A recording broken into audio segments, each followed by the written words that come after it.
بسم اللہ الرحمن الرحیم۔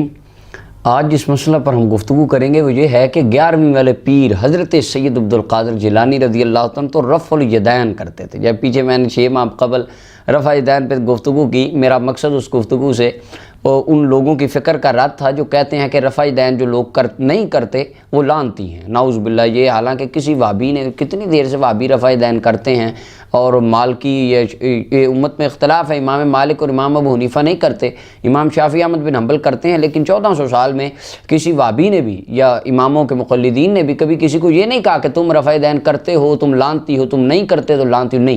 یہ نیا ایک فتنہ جیلم سے اٹھا تھا جس کے رد میں نے کچھ معروضات عرض کی۔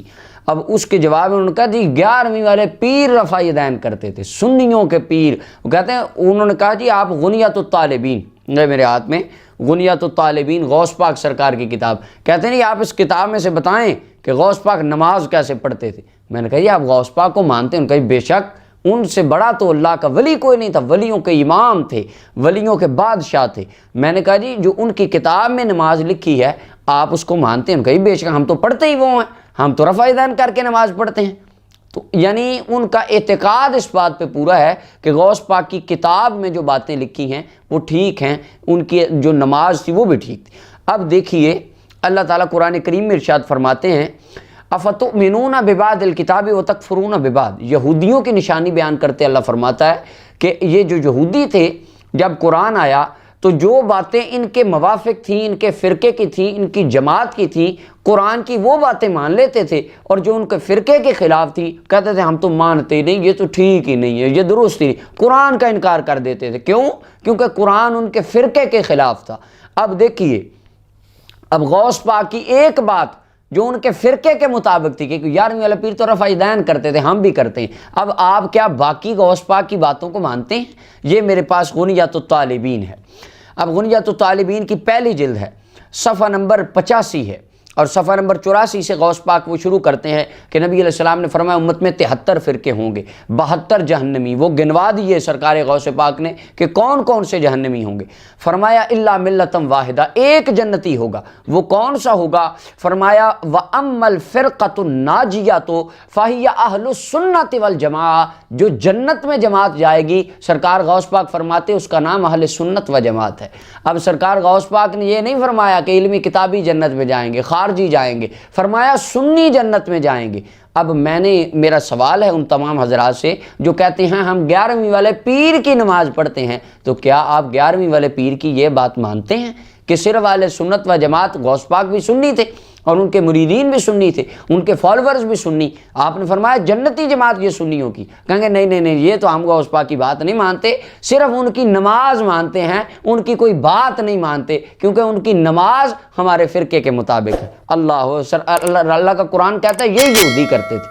اب اس کے آگے حضرت غوث پاک فرماتے ہیں، پہلی جلد صفحہ نمبر 80، فَعَلَى الْمُؤْمِنِ اتِّبَاعُ السُّنَّةِ وَالْجَمَاعَةِ۔ مومن پر لازم ہے کہ وہ اہل سنت و جماعت کی اتباع کرے، اہل سنت و جماعت کو فالو کرے، اہل سنت و جماعت کی پیروی کرے، کیونکہ یہ وہ گروہ ہے جو اللہ کے ولیوں کا گروہ ہے اور جنت میں جانے والا ہے۔ اب یہ اس بات کو کوئی علمی کتابی یا کوئی خارجی مانے گا؟ کہیں گے نہیں نہیں ہم نہیں مانتے۔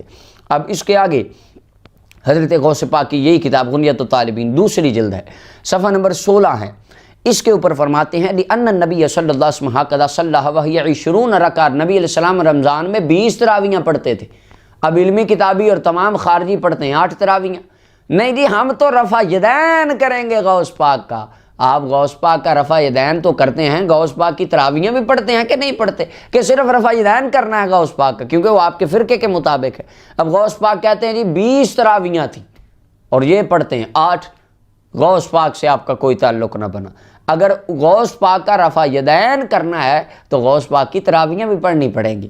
اور اس کے آگے اور پھر وہ علمی کتابی ایک جگہ کہنے لگا غوث پاک نے اپنی کتاب میں کہیں لکھا ہے کہ میں امام احمد بن حنبل کا مقلد ہوں؟ یہی صفحہ نمبر 16 پہ نیچے فرماتے ان دا امامنا، ہمارے امام غوث پاک فرماتے ہیں جن کا میں مقلد ہوں ان کا نام امام احمد بن حنبل رحمۃ اللہ علیہ۔ غوث پاک نے وضاحت کر دی، غوث پاک تو مقلد تھے اس لیے وہ رف-ال-یدین کرتے تھے، آپ کس کے مقلد ہیں؟ آپ کسی کے مقلد نہیں۔ اس کے آگے غوث پاک رضی اللہ تعالیٰ عنہ آپ فرماتے ہیں، یہ دوسری جلد ہے غنیۃ الطالبین کی، صفحہ نمبر 120 ہے، نبی علیہ السلام نے فرمایا، سرکار غوث پاک حدیث بیان کرتے ہیں، اذا کبر الامام فکبروا، جب امام تکبیر کہے اللہ اکبر تم بھی کہو، واذا قرأ فانصتوا، سرکار نے فرمایا جب امام قرات کرے سورہ فاتحہ شروع کرے تم چپ کر جاؤ۔ اب غوث پاک تو فرماتے ہیں جب امام سورہ فاتحہ پڑھے تم چپ کر جاؤ، اور تم امام کے پیچھے اپنی شروع کر لیتے ہو۔ غوث پاک کا رفع یدین نماز کے شروع میں تو کرتے ہو، نماز کے اندر غوث پاک کو کیوں بھول جاتے ہو؟ اب غوث پاک فرماتے ہیں چپ کر جاؤ، خبردار خاموش ہو جاؤ، لیکن وہ کہتے ہیں ہم نے خاموش نہیں ہونا، کیونکہ ہم صرف غوث پاک کا رفع یدین مانتے ہیں، ان کی اور کوئی بات نہیں مانتے۔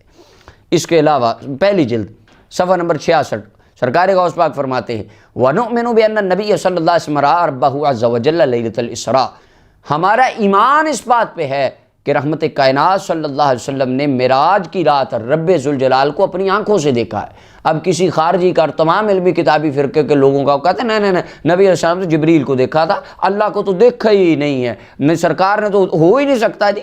سرکار غوث پاک فرماتے ہیں اللہ کو دیکھا تھا، یہ کہتے ہیں نہیں دیکھا۔ سرکار غوث پاک فرماتے ہیں پیچھے فاتحہ نہیں پڑھنی، یہ کہتے ہیں ہم نے پڑھنی ہے۔ وہ فرماتے ہیں تراویحاں 20 پڑھو، یہ کہتے ہیں نہیں ہم 8 پڑھیں گے۔ پھر بھی کہتے ہیں ہم غوث پاک کا رفع یدین بڑا مانتے ہیں، بڑا ہی مانتے ہیں۔ اللہ قرآن میں فرماتا ہے فَتُؤْمِنُونَ بِبَعْضِ الْكِتَابِ وَتَكْفُرُونَ بِبَعْضٍ، یہودی ایسے ہی کرتے تھے، جو بات ان کے فرقے کی ہوتی اس کو مان لیتے، جو فرقے کی نہ ہوتی اس کو نہ مانتے۔ میری گزارش اور مقصد اس گفتگو کا یہ تھا کہ جو حضرات غوث پاک سرکار کے رفع الیدین کا اتنا علم بلند کرتے ہیں، ان کو چاہیے کہ ان کی باقی تعلیمات پر بھی عمل کیا جائے اور ان کی اس کتاب کے اصولوں کے مطابق اپنی زندگی کو بسر کیا جائے۔ یہ ایک فروعی مسئلہ ہے، یہ ایک علمی اختلاف ہے جسے میں نے چند معروضات جس کے بارے میں میں نے عرض کی۔ اللہ تعالی ہمیں اولیاء امت کی سیرت پر عمل کی توفیق دے۔